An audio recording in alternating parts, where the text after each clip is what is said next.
soulevée par Joshua. Dans le contexte de ce que j'ai écrit, la motivation pour faire d'une certaine manière du non supervisé, c'est de dire il y a un certain nombre de groupes qui sont en commun. Il y a la physique.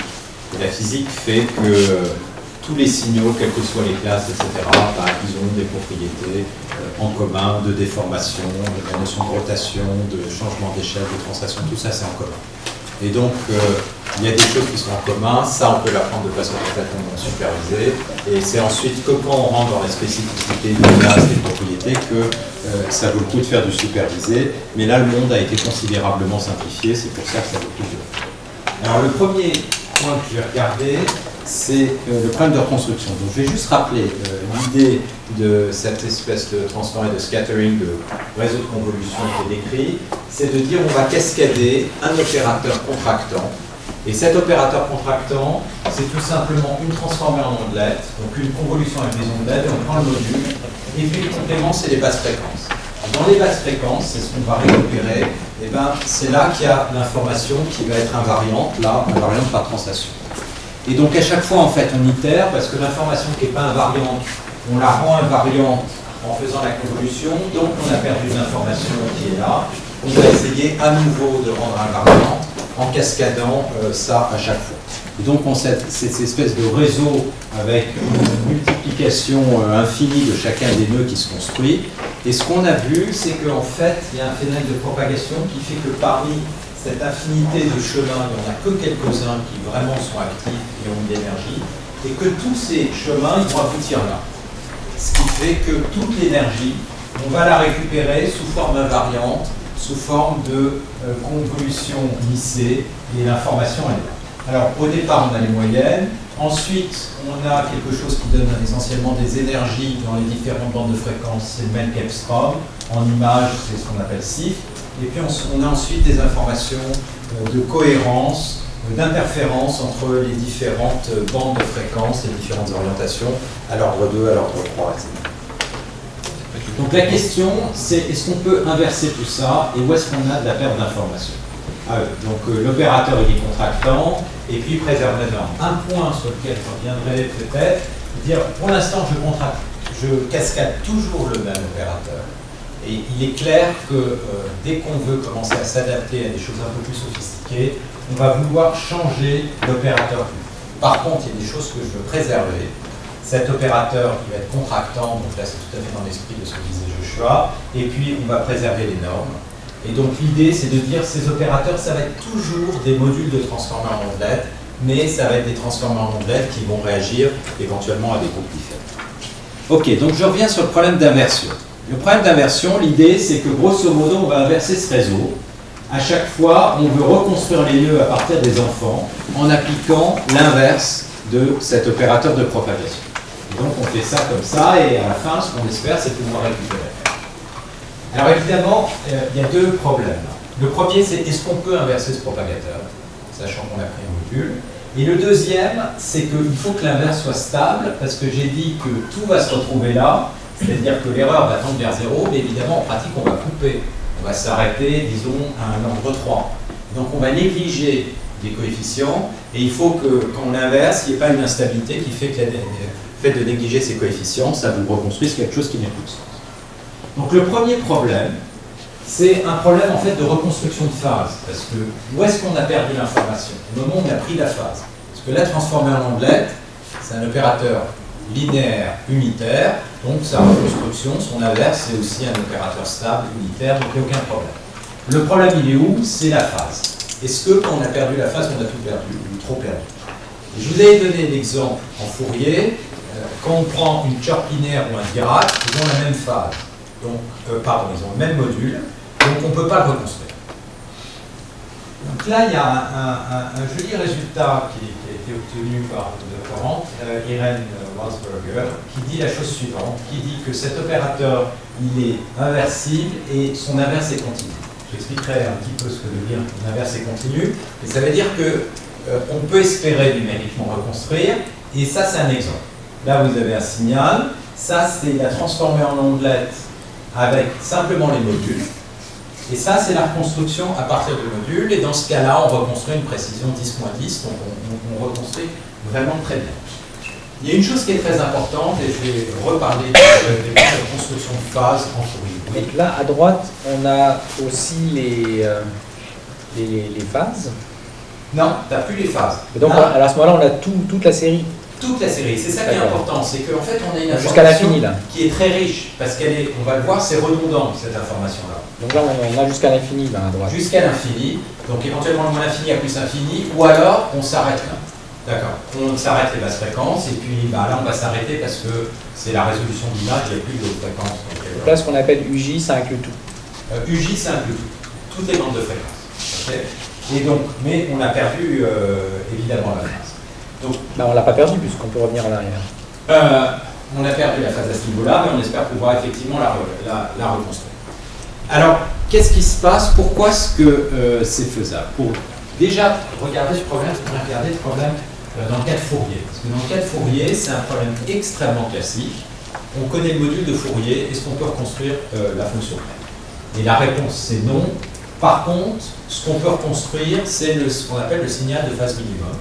C'est-à-dire qu'en fait, c'est un problème d'allocation de zéro. Ils peuvent être soit à gauche, soit, si on est en discret, soit à l'intérieur du cercle unité, soit à l'extérieur du cercle unité. Et à chaque fois, il y a un choix. Et un choix qu'on peut faire, c'est de tous les prendre à l'intérieur du cercle unité. Et du coup, on a une reconstruction de phase minimum. Donc, par contre, même si on a des hypothèses, comme on sait que la fonction est à support compact, des choses comme ça, on reconstruit. On n'est pas capable de reconstruire. Dans le cas du spectrogramme, ça c'est un problème très classique qui est beaucoup utilisé, notamment en parole, c'est d'essayer de reconstruire à partir du module du spectrogramme. Mathématiquement, le problème il est très proche du cas de Fourier. Seulement, ceci étant, on arrive à faire des reconstructions qui sont d'un point de vue auditif, qui ne sont pas mauvaises du tout, notamment parce que les reconstructions à phase minimum, finalement, d'un point de vue auditif, elles sont bonnes. Par contre, il n'y a pas de résultat d'unicité, sauf si on rajoute des contraintes du genre on connaît la moitié des coefficients ou un quart ou des choses comme ça, et alors à ce moment-là, on peut récupérer les autres. Le dernier point dans ce domaine-là, c'est que même si c'est possible de reconstruire, il y a un gros problème, c'est que la reconstruction, c'est un problème d'optimisation non convexe. Donc il y a un algorithme classique qui a été publié dans les années 80, dont je vais un petit peu parler, mais qui est piégé dans toutes sortes de minima locaux. Donc, il n'est pas continu. Donc, il n'est pas continu, et même quand tu peux reconstruire, il ne va pas reconstruire. Alors, qu'est-ce qui se passe? Comment est-ce qu'on peut voir le problème dans le cadre de la transformation? En fait, on a deux sortes d'informations. Ce qu'on connaît, c'est le module. Donc, qu'est-ce qu'on veut faire? On veut reconstruire une séquence de fonctions qui va évidemment avoir les bons modules. Et il y a une deuxième pièce d'information qu'on a, c'est que la séquence de fonctions qu'on veut reconstruire, ça doit être la transformer en ondelette de quelque chose. C'est donc cette espèce de redondance que ça implique. On n'est pas du tout dans le cas orthogonal, on est dans un cas où on a gardé toutes les translations. Et cette redondance, en fait, ça s'exprime en disant que ces fonctions Gj de x, elles n'appartiennent pas à n'importe quelle, elles ne sont pas n'importe où dans l'espace, elles sont dans un sous-espace linéaire. Et ce sous-espace linéaire s'exprime par une équation de noyau reproduisant. Ça veut dire quoi? Ça veut dire qu'en fait, on sait identifier cet espace linéaire. En particulier, on connaît le projecteur orthogonal sur cet espace linéaire. Donc, c'est quoi l'algorithme de Griffin-Handling ou l'équivalent? Ça consiste tout simplement d'alterner sur les deux contraintes. Donc, on fait une projection sur cette première contrainte, mais qui n'est pas convexe. La combinaison linéaire de deux éléments ayant un module, mais qui n'a pas le même module. Donc, on a une espèce d'ensemble non convexe qui correspond à notre contrainte C1, on projette dessus, et puis ensuite la contrainte C2, eh bien, ça veut dire à partir d'un espace linéaire, donc je projette dessus, clac, clac, clac, clac, clac, et pas de chance, là je reste coincé sur un minima local, et en faisant ça, je ne vais plus bouger, c'est-à-dire je ne vais pas converger sur l'intersection. Par contre, évidemment, si je suis là, avec un peu de chance, là je vais sauter par-dessus le trou, et puis je vais arriver, je vais converger. Donc on croise les doigts, et ensuite on regarde ce qui se passe. Grosso modo, c'est ça que font ce type d'algorithme. Alors, qu'est-ce qui se passe? Ce qui se passe, c'est que dans le cas des ondelettes, ce qu'on peut démontrer, c'est que l'intersection, elle est unique. Là, c'est un premier point. Et cette continuité, elle dit que si jamais j'ai une séquence de fonctions dont les modules vont converger, alors la solution unique, elle va aussi converger. Mais ceci étant, ça ne vous donne pas de régularité, de continuité difficienne, c'est-à-dire de dire que s'il y a une telle erreur sur le résultat, alors j'aurai telle erreur sur la reconstruction. Et ça, en particulier, c'est faux. Et pour bien s'en rendre compte, il y a un contre-exemple qui est important d'un point de vue physiologique. Donc les ondelettes en Fourier, ça couvre des bandes de fréquences qui sont dilatées, comme ça. Ça, c'est les transformés de Fourier de chacune de mes ondelettes dilatées.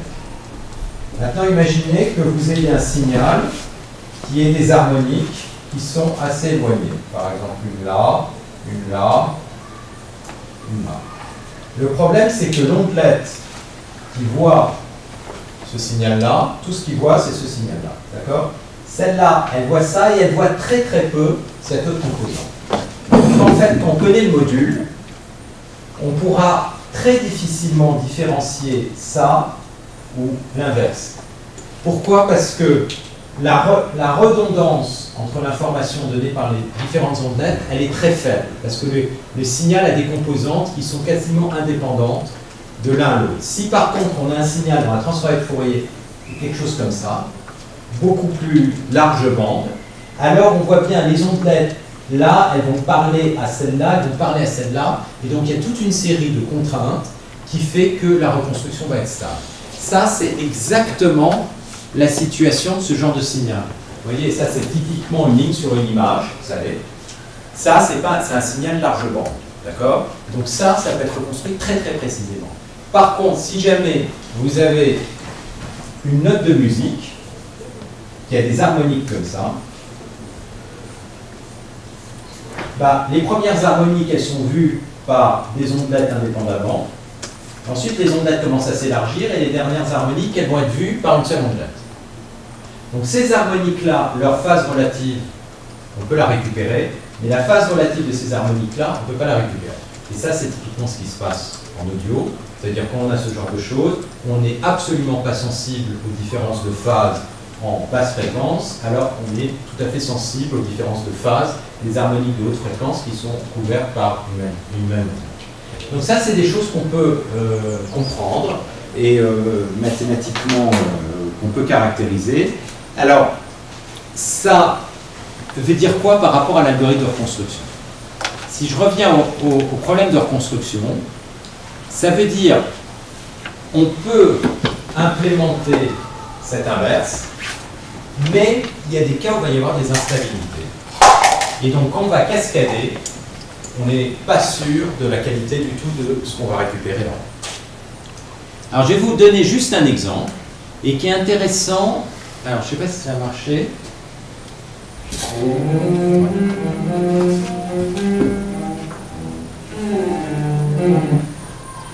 Donc, ce qu'on va faire, c'est reconstruire cet exemple au départ simplement avec les coefficients d'ordre 1, c'est-à-dire simplement avec les coefficients de Metcalfe-Storm, sachant que la fenêtre qu'on a pris là, donc ça c'est un travail qui a été fait par Joachim et Irène, c'est sur une fenêtre de 3 secondes. D'accord? Donc c'est beaucoup plus long que ce qu'on a l'habitude de faire. Et donc voilà ce que va donner la reconstruction essentiellement à partir du Metcalfe-Storm.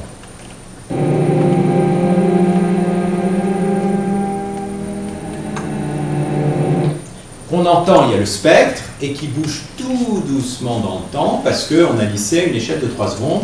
Et donc évidemment, c'est ce qu'on avait vu quand on voyait les espèces de Metcalfe-Storm ou spectrogrammes lissés, on a perdu les structures d'onde. Maintenant, je vais vous faire écouter la reconstruction avec les coefficients d'ordre 2.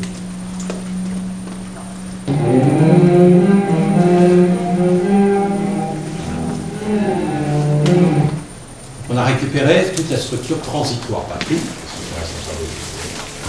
là, mais on a récupéré les structures transitoires. Donc ça montre qu'effectivement, quand on dit le Metcalfe-Storm il capture pas tout, il y a des choses au-dessous, on l'entend.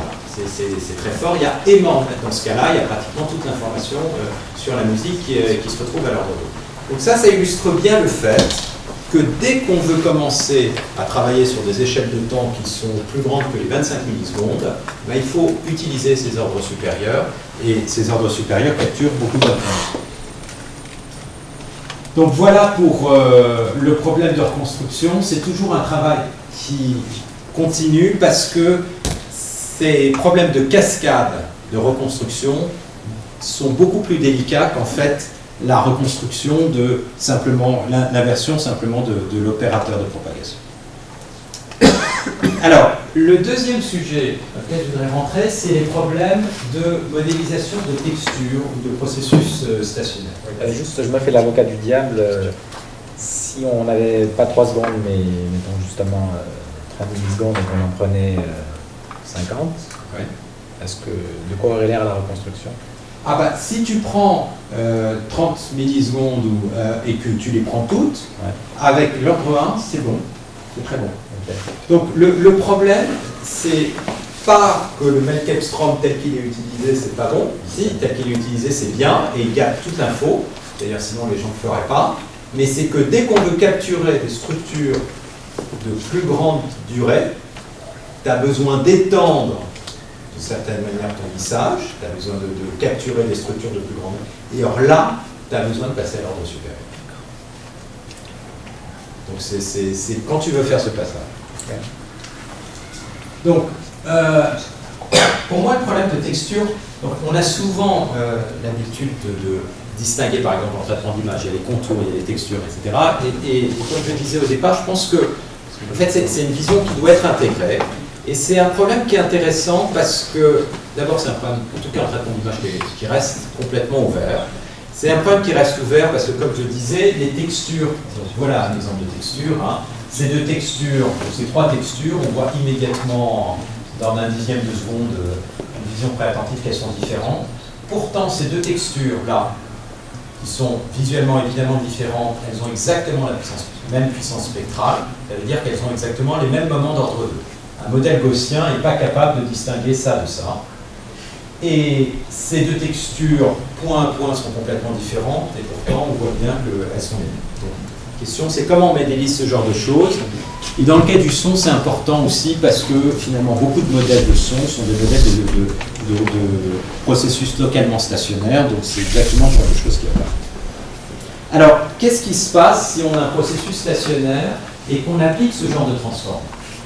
La transformée, qu'est-ce qu'elle fait? Donc j'ai un processus stationnaire F, elle fait des convolutions et des prises de modules.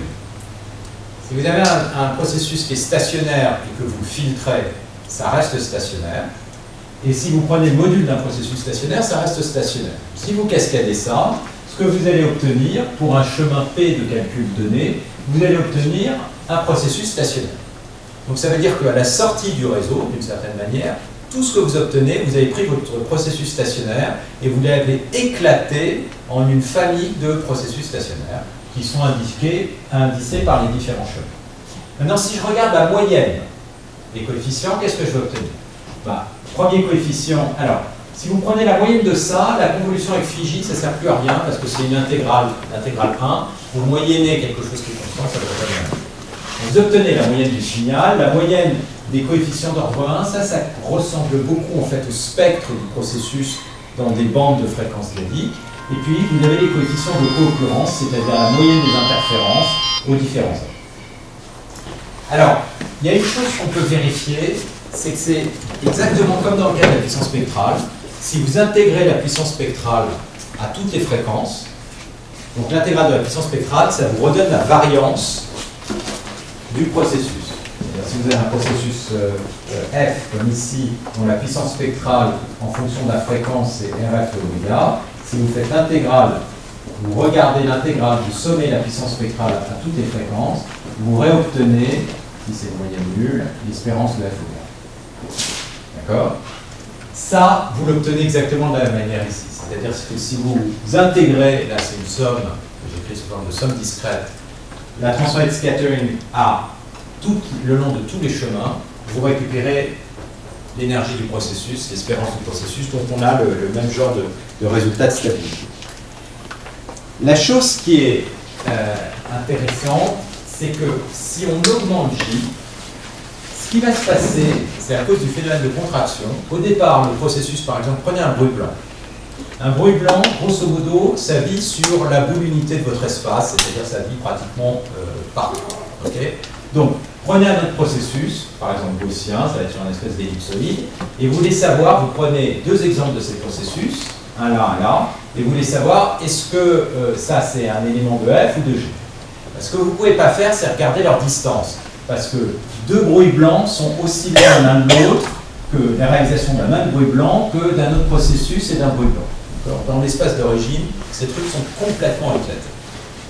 Ce qui se passe, c'est quand vous faites cette série de contractions, vous avez cette conjecture qu'on a observée sur pratiquement toutes les textures d'images, sur énormément de processus. Le phénomène de contraction, dans le cas où vous avez un processus qui a un minimum de propriété d'ergodicité, ça va prendre le processus et ça va le contracter tout autour de la moyenne. Et pour un autre processus, ça va le contracter tout autour de sa moyenne, et si les deux moyennes ne sont pas identiques, et bien comment on va reconnaître si les processus sont différents? Vous allez prendre le signal, calculer sa transformée scattering et tout simplement calculer sa distance. Si les distances sont assez grandes, ce n'est pas les mêmes. Si les distances sont petites, alors vous êtes sur le même processus. Qu'est-ce qu'on a fait là? On a tué la variabilité du processus au sens de la variabilité d'une réalisation par rapport à l'autre. On les a tous ramenés autour du même point. Et en même temps, si on s'est bien débrouillé, les deux processus n'ont pas été emmenés au même endroit, ce qui est le cas pour les processus stationnaires qui sont de largeur. Et donc, c'est quoi le descripteur à la fin, grosso modo? Ça va être l'espérance, c'est-à-dire c'est ces différents coefficients. Et comme je le disais, ces coefficients jusque-là, grosso modo, ça décrit la partie gaussienne du processus, et au-dessous, en particulier l'ordre 2, la partie non gaussienne. Je m'objecte, votre honneur. Sans savoir, a priori, la nature de la distribution, enfin du processus F et du processus G, ça me semblerait magique d'espérer qu'on ait cette contraction qui les sépare comme ça. Tout à fait. Tu as tout à fait raison. C'est pour ça que... Donc ça, c'est la question de base, c'est de savoir quelles vont être les classes de processus qui vont être envoyées au même endroit et quelles vont être les classes de processus qui ne vont pas être envoyées au même endroit. Je vais vous donner un exemple de processus qui vont être envoyés au même endroit. Prenez un processus, grosso modo, qui est une seule sinusoïde. C'est toujours une sinusoïde, d'accord? C'est un processus qui va être stationnaire. Imaginez que votre ondelette, elle soit assez large, comme ça. Maintenant, envoyez un deuxième processus qui est une sinusoïde, mais juste à côté. Du point de vue de l'ondelette, cette sinusoïde ou celle-là, c'est pratiquement pareil. On va voir la différence. Ça veut dire quoi? C'est des processus, ils vont être quasiment envoyés au même endroit. Si par contre, et ça c'était par rapport à une question qui a été posée, les ondelettes sont suffisamment étroites et peuvent distinguer, là, on va envoyer dans deux canaux différents, et là, le processus va être distingué. Si vous avez un processus de large bande comme ça, alors, pour une très large classe, et là, c'est mathématiquement, ça reste ouvert quels sont les critères, on va envoyer les processus dans des endroits qui sont différents. Mais là, c'est la question de base que tu poses tout à fait ouverte, c'est quoi la classe de processus qui vont être envoyés dans des endroits différents et la classe de processus qui ne vont pas être envoyés dans des endroits différents. Et par ailleurs, il est écrit conjecture parce que ce n'est pas vrai pour tous les processus que vous allez envoyer sur un seul point. La preuve est, c'est que si tu prends un mélange de deux processus stationnaires, c'est un processus stationnaire, et puis ils vont être envoyés sur deux points différents. Donc, il y a beaucoup de choses. Par contre, je vous montrerai des exemples. Si tu prends des textures qui ont des têtes côté ergodique, assez uniformes, etc., boum, elles sont contractées dans les mêmes. Donc là, il y a beaucoup de travail à faire pour vraiment comprendre ce qui est derrière. Donc à la limite, c'est plus une observation empirique que ça a l'air de marcher dans les cas raisonnables. C'est un peu plus. Il y a un trou de démonstration pour savoir quels sont les processus. Donc il y a des indicateurs sur le type de propriété pour lequel on arrive à faire et lesquels pour lesquels on n'arrive pas à faire. La contraction, elle vient de quoi? Elle vient du fait que tu moyennes, et quand tu moyennes, tu vas faire, si ton processus est ergodique, tu vas faire quasiment la même chose que prendre une espérance. Donc, on voit bien que tu as besoin d'une propriété d'ergodicité. La contraction, elle vient d'autre chose, c'est que tu prends des modules. Et quand tu prends des modules, tu tues la phase, donc tu tues de la variabilité. Et donc tu contractes. Il y a deux choses qui vont contracter, c'est le fait de prendre les modules et le fait de prendre les modules. Donc il y a un phénomène très fort. Ok, donc là, ce que je disais, c'est que, et là, il y a tout un sujet ouvert, c'est qu'effectivement, quels sont les processus non gaussiens qu'on peut caractériser? Est-ce que vous avez envisagé d'adapter les formes d'ondelettes à la classe spécifique? Oui, ça, quoi. Oui et non. On le fait indirectement dans le sens où Dans le cas des images, on n'utilise pas du tout les mêmes ondelettes que dans le cas du son. Mais en général, tu as raison, il faut le faire. Donc je pense que... mais ce que je disais, c'est que si on se place sur le groupe des translations, le degré de liberté qu'on a, c'est la largeur en fréquence de l'ondelette. C'est pas exactement ça. L'autre degré, ensuite, c'est quel groupe. Il faut le faire. On pourrait imaginer prendre SJ, d'abord le compacter dans un truc de dimension finie, mettre ça en entrée d'un classifieur quelconque, et puis optimiser un critère de discriminant dans lequel on va ajuster certains paramètres de l'ondelette. Oui, mais ça c'est dans la partie apprentissage. Oui, je pense que dans la pour répondre à la question de Sébastien. Oui, je pense que dans la partie, il faut une partie apprentissage pour ce genre de choses dès qu'on ne maîtrise pas, dès qu'on n'est pas dans un cadre aussi bien fixé que on fait de la parole sur les premières couches. Ma question c'est est-ce que ce serait numériquement envisageable? Oui, et je vais revenir sur la dernière partie, sur le problème d'apprentissage. C'est là où je pense que la sparsité joue un rôle important, etc. Ça devient quelque chose de faisable, en tout cas les résultats faits par un certain nombre de gens. Alors, la classification, avant de laisser la parole à Joachim, donc, tel qu'on peut le modéliser, donc on dit on a 4 classes, chaque classe, un élément d'une classe peut être vu comme la réalisation d'un processus qui correspond à la classe en question, d'accord? Donc c'est a priori pas des processus stationnaires, si par exemple on veut faire la reconnaissance de chiffres, si c'est de la reconnaissance des textures, ça c'est plutôt des processus stationnaires. Et donc, quels sont les genres d'approches qu'on peut avoir? Alors, ça c'est des choses classiques sur lesquelles... donc, quand même, l'idée ça va être de dire on va essayer de construire une transformée, dans l'occurrence le scattering, et se retrouver, comme je disais au tout début, dans un monde où tout va être beaucoup plus facile, parce qu'on a réduit la variabilité, parce qu'on a eu des formes de régularité à l'intérieur. Alors ensuite, il y a deux approches possibles pour la classification, soit, comme vous le savez, discriminante ou générative. Donc discriminante, c'est le SVM, qui a toutes sortes de propriétés, donc ce qui est... Les gens aiment beaucoup en stats parce qu'on peut démontrer que c'est asymptotiquement optimal dans beaucoup de conditions, etc. Et la deuxième façon, c'est un modèle génératif, c'est-à-dire on va essayer de modéliser chacune des classes. Alors, j'ai tendance à, dans la mesure du possible, nettement préférer le modèle génératif parce que, au niveau de l'apprentissage, ça me semble... Le problème du modèle discriminant, c'est que quand il y a énormément de classes, quand on veut apprendre sur des chaussettes, est-ce qu'on a besoin de comparer les chaussettes avec des lions, avec des arbres, avec etc. Ou est-ce qu'on a besoin d'apprendre ce que c'est qu'une chaussette? Le problème, c'est quand le nombre de classes devient absolument énorme, là, il y a une vraie difficulté, alors qu'il doit y avoir des modèles hiérarchiques sur les modèles discriminants, etc. Et surtout, avec un modèle discriminant classique, comme un SVM, ça va être très difficile de généraliser ce qu'on a appris, mettons, sur les camions aux autobus. Donc quand il y a beaucoup de classes et qu'on n'a pas nécessairement 1 million d'exemples par classe, si on a un modèle génératif qui a des bonnes propriétés de généralisation, on peut espérer profiter de ce qui est commun entre toutes les classes. Je suis tout à fait d'accord et je pense qu'il y a une espèce de biais actuellement dans les bases de données du fait que le nombre de classes est petit. Quand on travaille avec 10 classes, alors finalement ça fait beaucoup de sens et qu'on a suffisamment d'exemples, ça fait beaucoup de sens de travailler avec un modèle génératif. Si on prend par exemple... discriminant, pardon.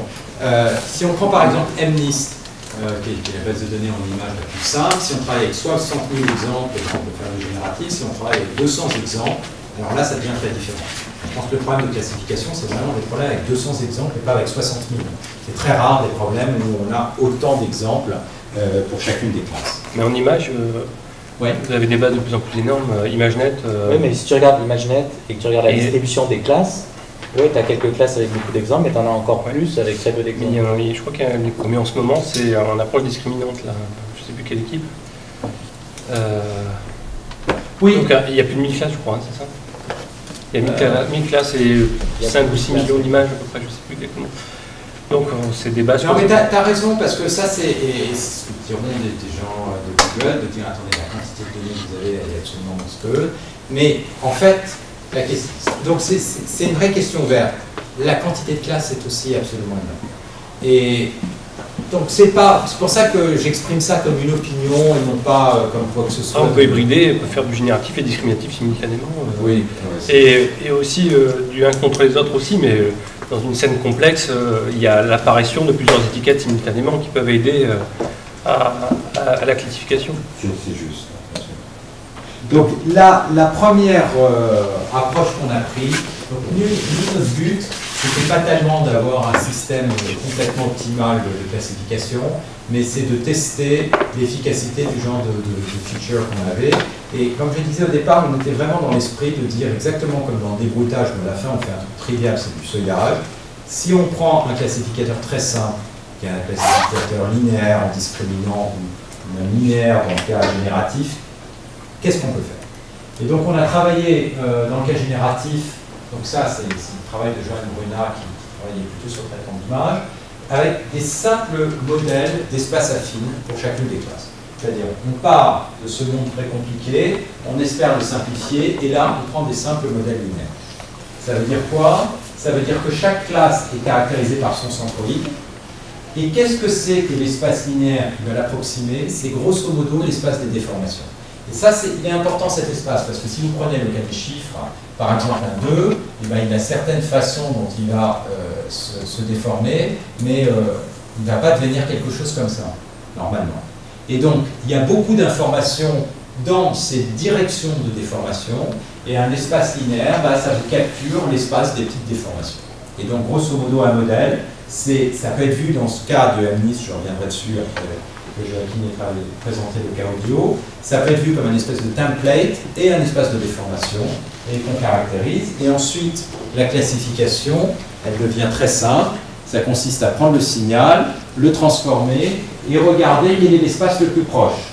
Et on associe à F l'espace affine le plus proche. Donc c'est vraiment le classificateur. Si vous calculez aussi les valeurs propres de la matrice de covariance, vous pourriez raffiner un petit peu et calculer la vraisemblance sous les gaussiennes correspondantes. Alors, on calcule effectivement comment est-ce qu'on identifie ces espaces linéaires. Eh ben, on diagonalise, on fait une PCA, on diagonalise la matrice de covariance. On aurait pu, par exemple, prendre une distance de Mahalanobis, c'est-à-dire faire exactement ce que je fais. Simplement, on est dans des cas, souvent, très très non gaussiens. Et les estimateurs sur les variances sont finalement assez mauvais. Et donc ça peut être vu comme une vision robuste de la matrice de covariance, où on a seuillé les valeurs propres, soit c'est 1, soit c'est 0. Donc en fait, c'est ça qu'on fait. Et on a observé que généralement, c'était aussi efficace, et voire souvent plus, c'est-à-dire qu'on était beaucoup moins sensible au phénomène d'outliers à cause du fait qu'on n'est pas du tout gaussien. Donc c'est pour ça qu'on utilise ce modèle-là. Voilà, donc on va revenir sur le modèle audio que va présenter Joachim, et notamment pour essayer de comprendre c'est quoi la PCA dans le cas de l'audio et de relier ça au même capstone. Je vais parler un peu du cas audio. Comment est-ce qu'on fait pour extraire les coefficients qui sont pertinents et faire la classification là-dessus. Alors, je ne sais pas si Stéphane a discuté, mais effectivement, quand on travaille au deuxième ordre, on a beaucoup de coefficients. Tu vas avoir quelques milliers de coefficients pour un mètre de taille de seconde à peu près.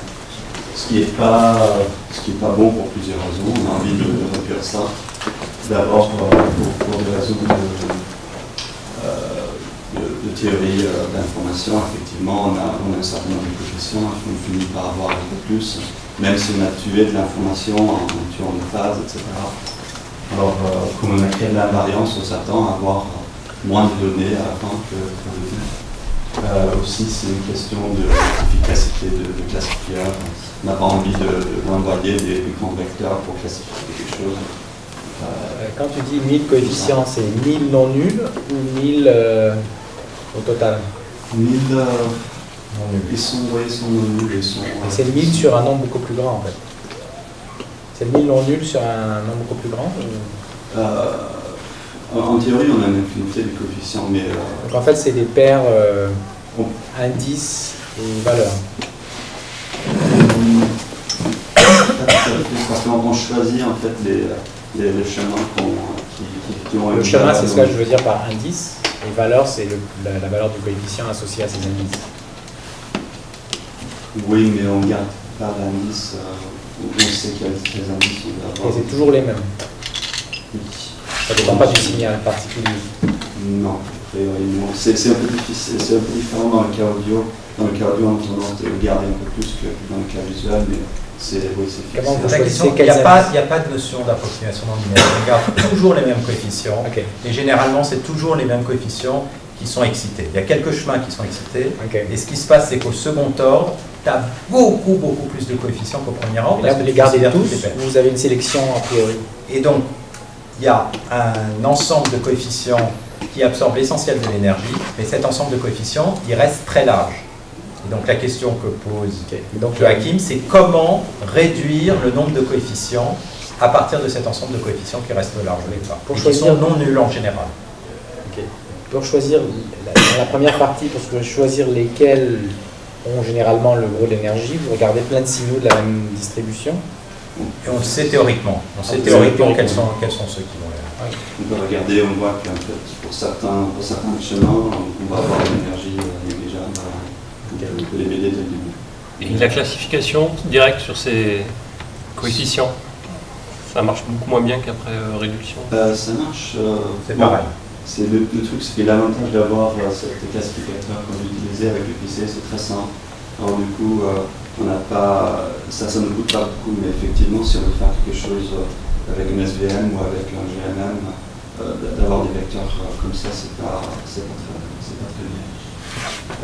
Et finalement, d'une manière interprétative, si on a moins de coefficients, on a un peu plus d'espoir de pouvoir voir pouvoir corréler ça à des propriétés perceptibles physiques. Alors on a envie de revenir le nombre de coefficients. Alors une façon de faire ça, on va s'inspirer un peu des MFCC et voir essentiellement trouver un ensemble de coefficients plus naturel d'une certaine façon.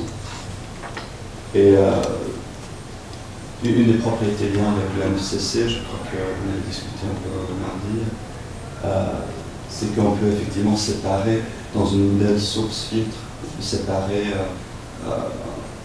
linéairement très facilement les deux composantes. Et la façon dont ça se fait, c'est que quand on fait une convolution avec un filtre, une excitation, le filtre normalement il est très régulier. On peut voir ça comme une multiplication en Fourier, qui devient ensuite une multiplication des coefficients du même spectre. Et en fait, on peut faire exactement le même calcul avec les coefficients de scattering. Pour le premier, c'est exactement la même chose que le même spectrum. Mais en fait, c'est exactement le même calcul pour les ordres supérieurs. Alors, le filtre, s'il est assez régulier en fréquence, il devient juste une multiplication des coefficients de scattering de l'excitation. Et comme ça, dans le cas du MFCC, on prend le log de ça pour pouvoir les séparer linéairement. Oui, effectivement, comme la multiplication, on transforme ça en une combinaison linéaire. On permet de les séparer. Et l'avantage, une façon de faire ça, c'est de regarder comme le filtre est assez régulier en fréquence, il va aussi être assez régulier dans le premier échelle J1, tandis que l'excitation normalement il ne va pas l'être. Alors si on prend un DCT, le filtre il va se trouver dans les basses fréquences, et l'excitation ça va se trouver dans les autres fréquences. Donc c'est exactement la même chose que les MFCC. Et du coup, pour le QIA2, ça devient un peu plus compliqué, parce qu'on n'a pas seulement une indice, on en a deux. On peut faire le même argument pour le J1, comme ça correspond un peu à la fréquence d'une première filtre, c'est exactement ça. Mais pour J2, c'est un peu plus difficile à justifier, comme a priori le filtre ne va pas agir de la même façon sur le J2. Il ne va pas agir beaucoup en fait. s'il est stationnaire. Mais ce qu'on a observé en regardant des exemples, c'est qu'en fait on a une grande régularité en J2. Alors en mettant un DCT là-dessus aussi, ça nous permet de relever le nombre de coefficients qu'on a besoin. Alors pour le Q égale 2, on fait d'abord, pour chaque J1, on fait un DCT en J2, et puis on fait un DCT en J1 pour chaque J2. Finalement, alors, au lieu d'avoir une représentation en J1 pour Q égale 1 et J1, J2,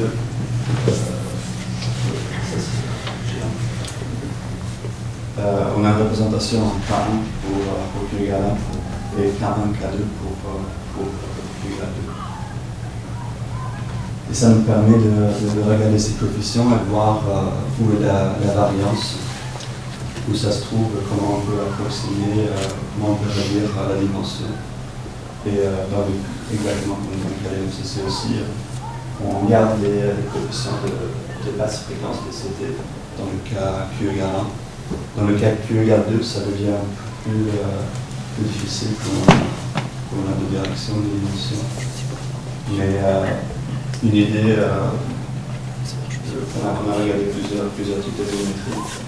Une idée, c'est de dire qu'on va prendre exactement les mêmes bandes qu'on a utilisées dans le Q égale 1, et puis les mettre en Q égale 2, mais gardant les premiers coefficients de DCT dans K2. Et comme ça, on a une approximation du spectre qui va correspondre à MCC ici. Et puis, dans Q égale 2, on va garder les caractéristiques générales de l'évolution temporelle de cette spectre. Et puis, pour les K1, pour les très basses K1, qui vont effectivement correspondre aux très grands filtres, très lisses en fréquence, on a intérêt de garder un peu plus d'informations sur leur évolution temporelle. Alors de cette façon, on peut réduire tout le nombre de coefficients. Et finalement, dans le cas, si on regarde seulement le premier ordre, on arrive ça dépend des problèmes de classification évidemment, mais dans le cas qu'on utilise, c'est qui est la classification de genre, on garde à peu près 20 coefficients peut-être dans Q égale 1. Et puis Q égale 2, on garde 4 fois, 5 fois peut-être plus. Au Q égale 1, vous avez combien de coefficients au départ?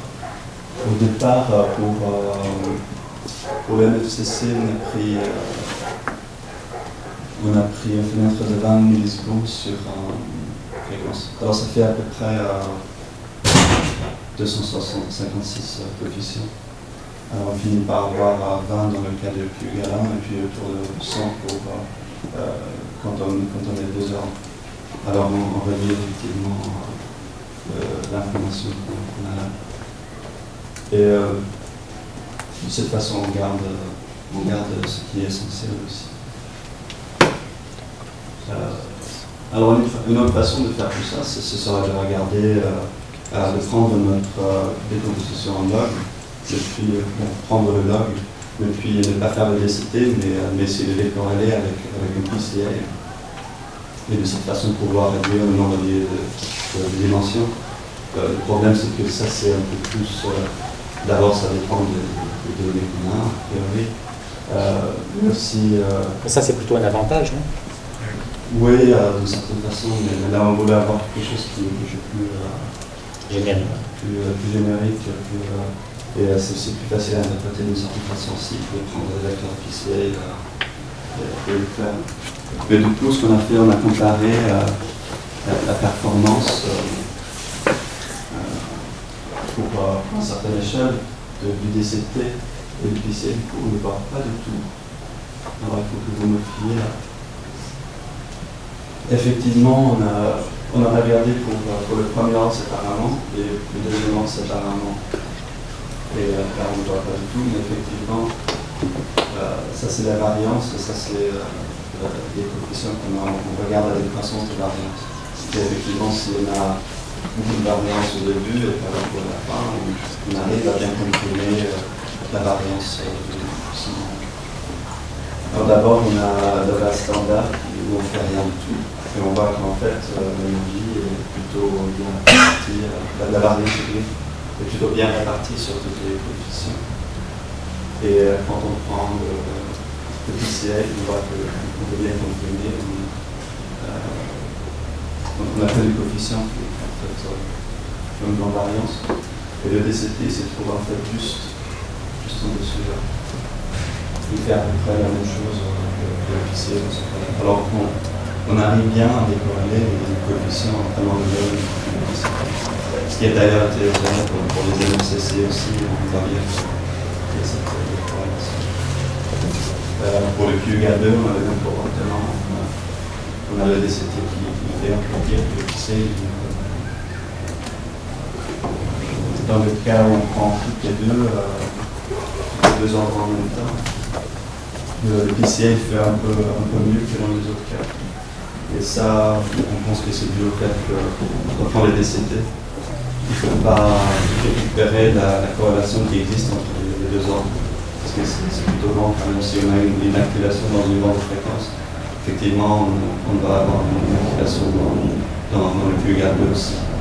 Et effectivement, cette corrélation, le PCA peut utiliser et réduire la dimension de cette façon. Mais quand même, il fait assez bien.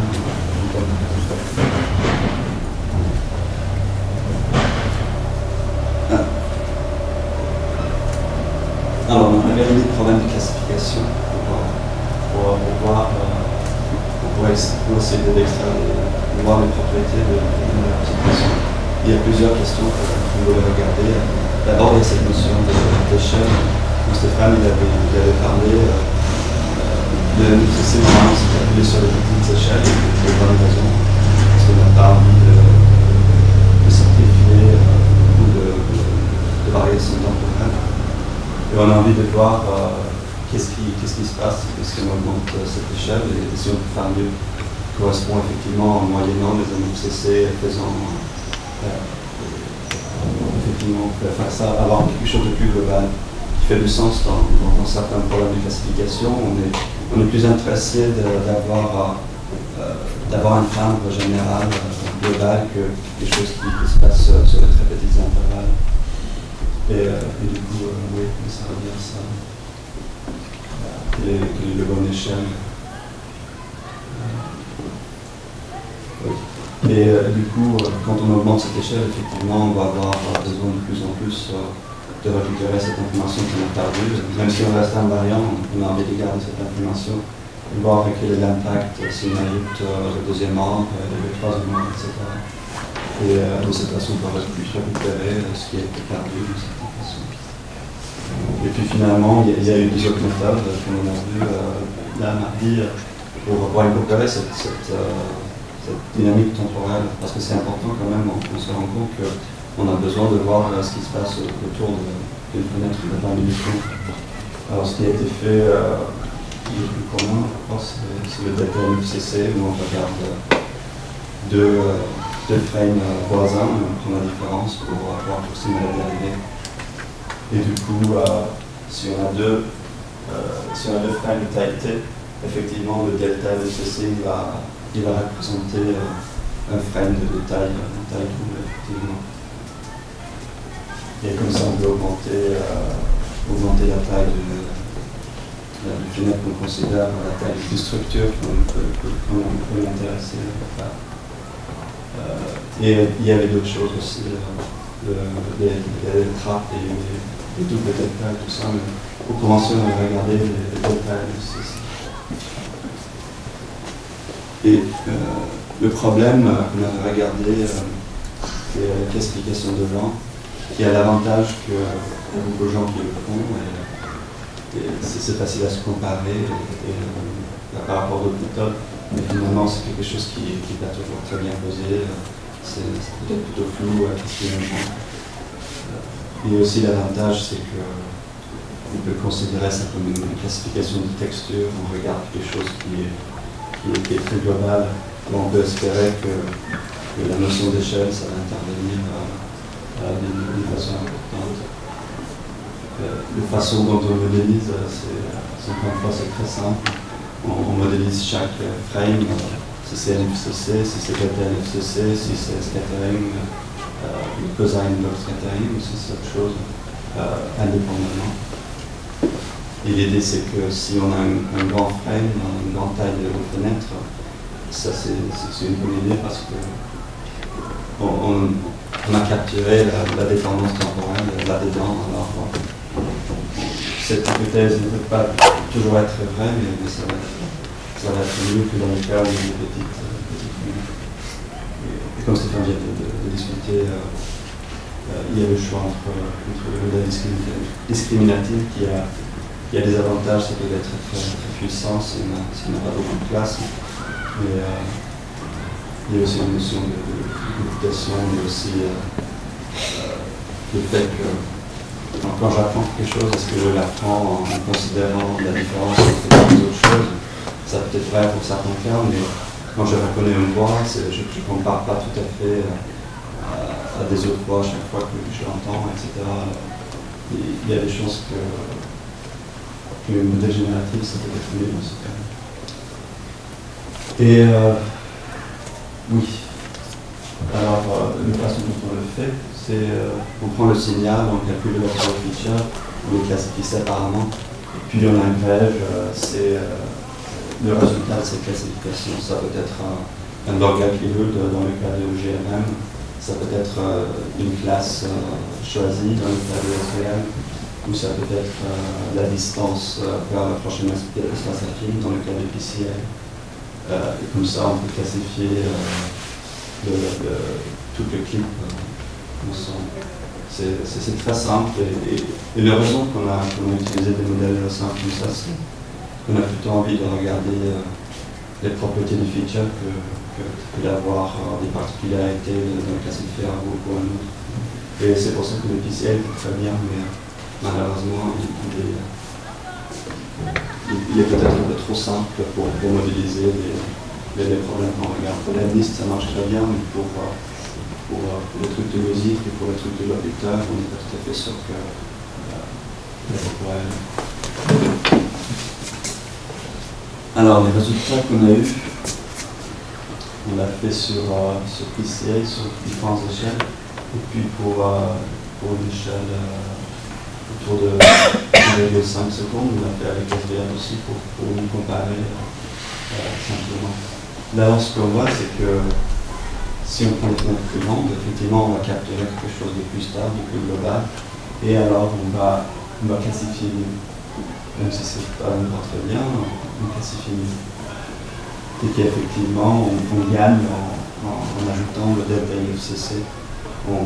On retrouve un peu de l'information perdue en grandissant, en ajoutant le dérivé. Mais que, effectivement, ajoutant le deuxième angle de cosine log scattering, ça donne encore mieux. Et oui aussi qu'effectivement la comparaison entre la FCC et le dépendant, c'est effectivement la même chose, ce qu'on s'attendait parce que c'était un peu comme ça qu'on avait introduit. Mais qu'effectivement, ajouter le deuxième angle, ça donne une représentation très riche et ça nous permet de récupérer beaucoup de cette information qui est tout pareil. Oui. Par rapport à l'état de l'art, on fait assez bien. On fait si on compare avec les méthodes utilisées dans le FCC, on est autour de l'état de l'art, 18% ou 17%. Si on regarde toutes les autres analyses, on voit qu'en fait, il y a des gens qui font beaucoup mieux pour 7%. Ce qui est intéressant là, c'est qu'ils utilisent des représentations qui s'appellent des cortical representations, qui sont effectivement des représentations qui affichent Shana, qui est basée sur la biologie, et donc il y a beaucoup de similarités entre ça et ça.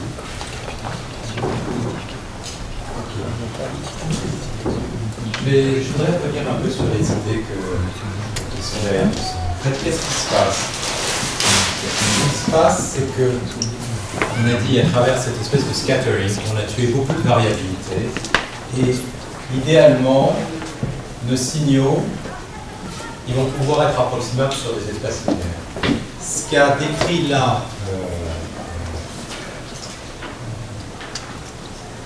Joachim, c'est le fait qu'une fois qu'on se retrouve dans l'espace de scattering, en fait, même si on prend des classes de son qui sont extrêmement divers, avec une transformée qui est complètement fixée, qui est une DCT, on arrive à capturer une très grosse partie de l'énergie. C'est-à-dire le fait qu'on ait linéarisé d'une certaine manière ces transformées veut dire que l'ensemble des points, une fois qu'ils se retrouvent là-dedans, est approximable dans un espace linéaire de basse dimension. Et quand on regarde la nature de cet espace linéaire, on apprend des choses sur le type de signaux dont on a affaire. Par exemple, si on fait la même chose, non pas sur des sons mais sur des images, on se rend compte que le type de transformée linéaire n'est pas du tout la même et que c'est plutôt quelque chose qui va exploiter la redondance à travers les échelles, c'est-à-dire un type de propriété de multifractalité. Dans le cas des sons, c'est une dépendance qui est due à la DCT, qui s'explique très bien, on le sait dans le cas de la MFCC, par le fait que les sons, en tout cas, ont des dépendances avec des résonateurs de type filtre, en tout cas, ce sont des modèles qui expliquent une bonne partie de l'énergie du signal. Donc, ça, c'est un premier point important parce qu'effectivement, ça permet de réduire la dimensionnalité du problème. Et si on utilise les algorithmes de type discriminant, on se retrouve dans des espaces qui sont beaucoup plus petits. Alors, je voudrais vous montrer ce qui va se passer maintenant dans le cas des images. Le premier problème, c'est la classification de texture. Cette base de données, c'est une base de données standard qui a été mise au point par Malik à Berkeley, qui contient 61 classes. Et chacune des classes, il y a 46 exemples, donc il y a eu à peu près tous les algorithmes de la communauté de vision qui sont comparés là-dessus. Et l'état de l'art actuellement, jusqu'à maintenant, était tenu par quelqu'un qui s'appelle Zisserman, avec des champs de Markov. Donc quand on entraîne avec 23 exemples, l'erreur était assez importante, de l'ordre de 20%, et avec 46 exemples, l'erreur tombe beaucoup, de l'ordre de 3%. Donc, si vous appliquez exactement le même algorithme, donc il y a deux choses qu'on va optimiser, il y a l'échelle, et puis là c'est l'algorithme de PCA, c'est-à-dire qu'on calcule les espaces linéaires, et il y a un espace linéaire différent qui est calculé pour chacune des classes.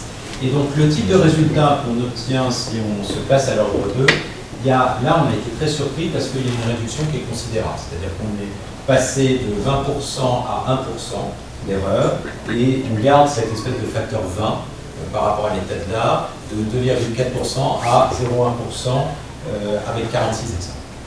Ce genre de classificateur est extrêmement rapide parce que tout ce qu'on fait, encore une fois, c'est une PCA. Ensuite, on calcule un espace linéaire qui est de basse dimension. Chaque espace linéaire pour chacune des classes, encore une fois, va capturer les déformations spécifiques des classes. Alors, dans le cas de ces textures, elles ont été prises avec des rotations, avec des changements d'échelle, des changements de point de vue, etc. Donc, il y a un certain nombre de déformations qui sont inhérentes aux prises de vue.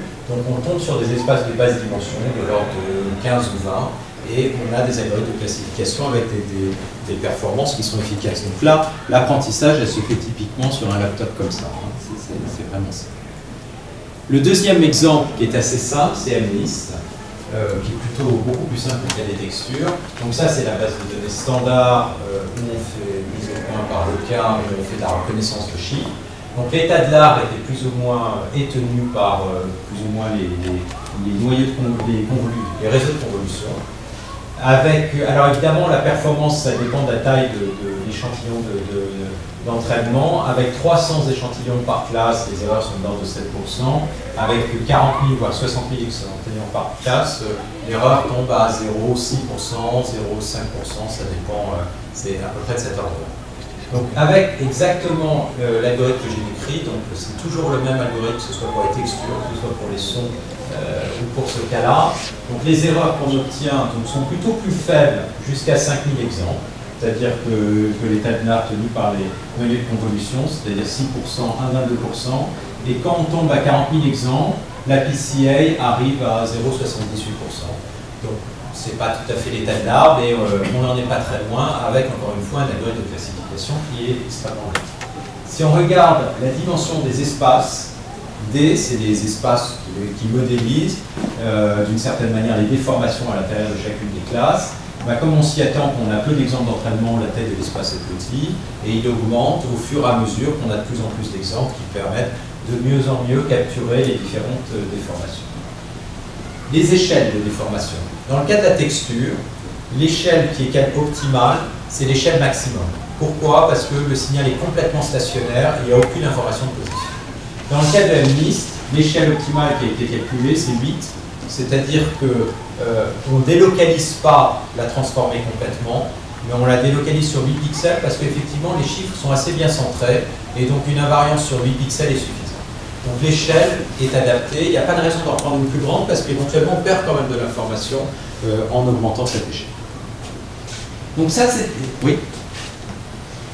Ça c'est des exemples où ça marche bien. Si maintenant vous faites la même chose sur Caltech par exemple, ça marchera...